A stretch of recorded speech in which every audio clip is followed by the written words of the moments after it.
Phillips Consulting Limited hosted its 2019 Digital Learning Breakfast Roundtable series, focusing on the theme, Digital Transformation, Raising the Intelligence of Today's Workforce. In his opening address, the Managing Director of PCL, Mr. Robert Taiwo, said the forum was designed to create more awareness on the role digital transformation is playing in the transformation of organizations. We think that this is obviously very topical. Digital is a big theme in this day and age, both globally, but also pertinent to Nigeria as well. So, three simple words: digital is now. It's not tomorrow. I think there's an urgency around it, and we have to sort of be in a position where we can respond accordingly. By 2022, the prediction is 133 million new jobs will be created, and 75 million jobs will be lost.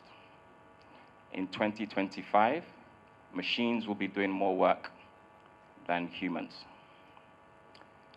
And CEOs understand the challenge.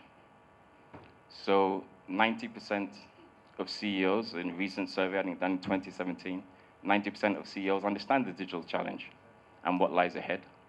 But the worrying thing is 70% of leaders realize that they don't have the digital skills to respond. But at the same time, what's interesting is 26% of firms that are digitally mature, they're more profitable than the others. So it's a real landmine of things. Mr. Paul Ayim, the senior partner for Phillips Consulting Limited, identified several digital learning trends that organizations must pay attention to. One of the first trends we're tracking, and isn't it interesting, that learning now needs to be weaved into the flow of the employee's lifestyle at work.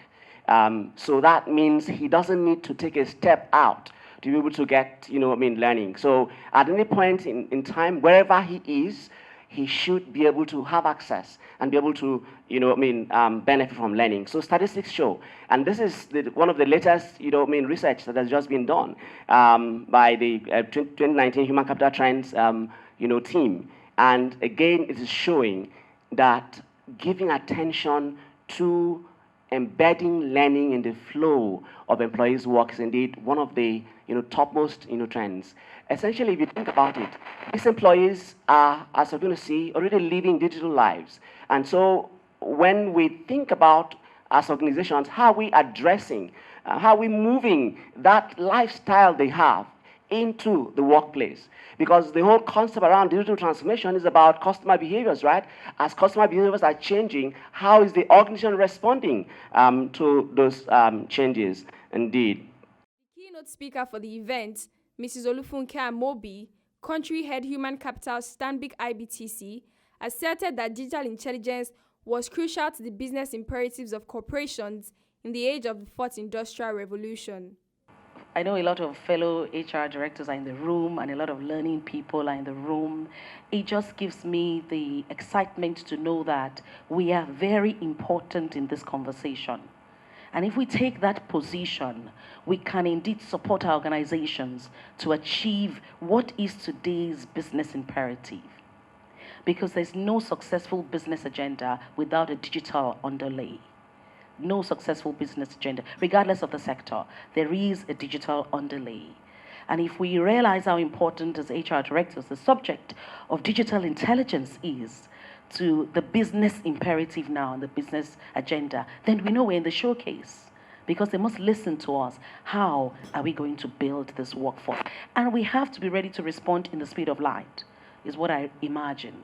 Because the rates at which the CEs and the C-suite and the boards are beginning to ask questions around the subject matter is increasing by the day. So if your board hasn't requested you to come and make a presentation on how are we responding to this digital agenda from the HR perspective, you should get ready. Any minute from now, you'll be asked to do that.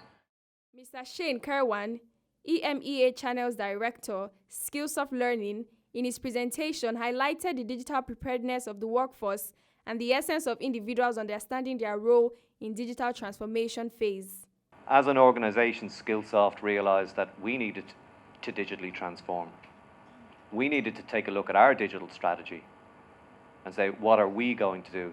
Now, the easy part of that in some ways is, what platform should SkillSoft use? How should they go about hiring people with better skills? They're the kind of easy decisions that you have to make. But the trickier ones were engaging with our data and our customers. And our data and our customers are your learners, okay? We don't look at them as individuals, we look at them just as records, and we say, what is it that is going to inform us in our digital strategy? Our digital strategy is informed. We work with IBM Watson's, not just to define what type of learning content is the best, how people learn in the most informed fashion. How do people learn all of these topic areas? Because there's a huge amount of learning out there, guys. Too much for any one organization to take on in one single blow. Too much for one single individual to take on in one single blow. So what we needed to do is we needed to look at what we were doing as a learning organization and digitize that. And that's an ongoing project with IBM, but what we are concluding is that with our brain science research, we are concluding that the methods of learning that SkillSoft is introducing, whether that be video-based or small nuggets of reading materials or practice in our boot camps and our live labs, that type of learning works in the digital world. And that's a very important message. We are looking at our data, and it is helping us define our strategy for you, our customer base. Mr. Shola Oyegbade, head First City Monument Bank Academy, shared the experience of a 10-year partnership with Phillips Consulting Limited and the impact on the bank's workforce. We actually went live precisely July 2009. So this month actually makes it about 10 years that we've been in partnership with Phillips Consulting on this particular journey. So briefly, I'm just going to show to you why we impact on the, as at then, what we just knew is that we wanted to just cut cost. We needed to also ensure that we increase our compliance rate, particularly for some of the regulatory training and courses that we have for employees. And thirdly, we also felt that probably with the launching or the introduction of the virtual learning, we could also use that to entrench the culture of learning in the organization. So in specific, result-wise, and considering the fact that the major attraction for us when we decided to sign on to the e-learning about 10 years ago is actually to also bring down cost. And it's understandably so, considering the fact that in the banking industry, there are some courses that are mandatory. If you have 20,000 employees, all your 20,000 employees are meant to go through that particular training. For us, in our case, we have about 5,000 employees, and everybody needed to go through some of these mandatory courses. Just one single online course that we're able to enroll almost about 5,000 employees. Then you look at the cost on the average, very conservative cost, say you take a 15K per course, of course, which is not the case if you want to bring people to classroom, all right? And you look at the accommodation cost, you look at the feeding cost, you look at transportation. Generally, you look at all the associated costs, and that gives us, just for this, as at this moment before I left the office, and looking at the number of people that have actually completed some of these courses, we've been able to say, cost savings-wise, all right, in terms of all the items that I mentioned earlier on, we've had about 172.5 million. The breakfast meeting featured a panel session that discussed the role of top management staff in adopting digital transformation for their organizations. Highlights from the breakfast meeting was the recognition of some clients of PCL that have excelled in the adoption of digital intelligence and transformation. Mr. Rob Taiwo, Mrs. Funke Amobi, Mr. Shane Karwan, and Mr. Paul Aim all speak on the value of the Roundtable to the improving digital learning and the digitalization of organizations in Nigeria. If you look at what's going to happen in 2025, basically machines are going to be doing more work than humans, and that's the reality as of today. One of the things that we know is almost having immediate impact on the way organizations shaped and their business models is artificial intelligence, for example. So I guess the key question is, what does that mean for employers, and also what does it mean for employees? For employers, it means we need to understand and start to appreciate the challenges of digital. We also need to understand how that will impact our business models, and also how we need to use digital in order to make ourselves more competitive. For employees, it just means we simply need to engage. So if you look at today's conference, which was around providing digital learning solutions, what that means is you're opening a platform of learning for an individual, and he can learn at his own pace, he can learn at his own time, and he can effectively learn anywhere. So essentially there's a reliance on the employer to make sure that as a business they're ready, but actually there's also a reliance on an employee to make sure that he engages with the training solutions that are provided.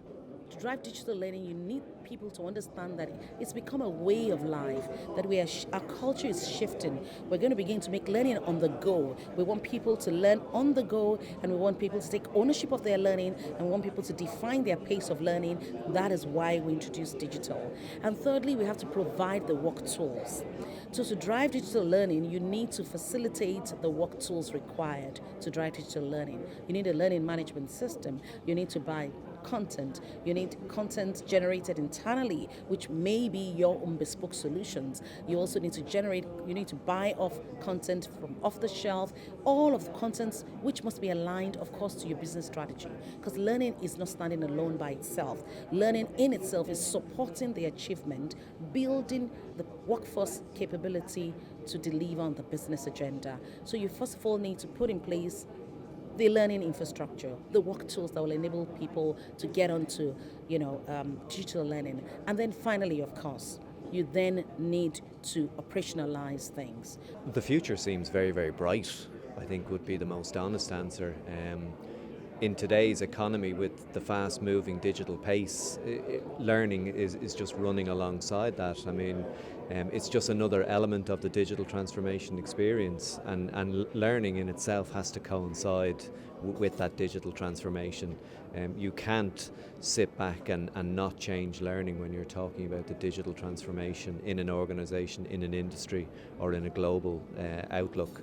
So I'd be firmly of the belief that digital learning will be very much to the forefront of any plans that any organisation have, because as I outlined today during the conference, there just is no other way that you can look at it other than the HR and L&D community are the foundation of digital transformation, because they are responsible for the individuals who work in an organisation, who are part of that performance improvement and that maximising of the profits of their particular organisation that they work for. So in all, I would say that digital learning will be here to stay. It may change in its context, it may move slightly, it may become shorter, it may become longer, it may redefine itself in many ways, but absolutely digital learning is here to stay. The share essence was to, create a mind share around this whole subject. A number of organizations are venturing into this journey of transforming digitally. Okay, and as you can see defined today, there's a difference between digitalization, and digital transformation, okay, which involves the entire organization. All right. Now, for them to embark on this journey and succeed, they need to empower their people. That's the very first step, okay? And that's why it's important, that the discussion centered around how we can raise the digital awareness of, the employees. How do we support them? How do we create the awareness? How do we, develop them to understand even this journey and where the organization is going to be heading? So, I'm glad that many people showed up, even CEOs and, chief human resource officers and chief learning officers, because the job is for them to be deliberate and set the right tone at the top and ensure that their people are ready for this journey of digital transformation. With the wave of digital transformation, it is clear that companies must go digital in their operations to gain the competitive advantage. This means that CEOs and boards of organizations must give top priority to digital learning.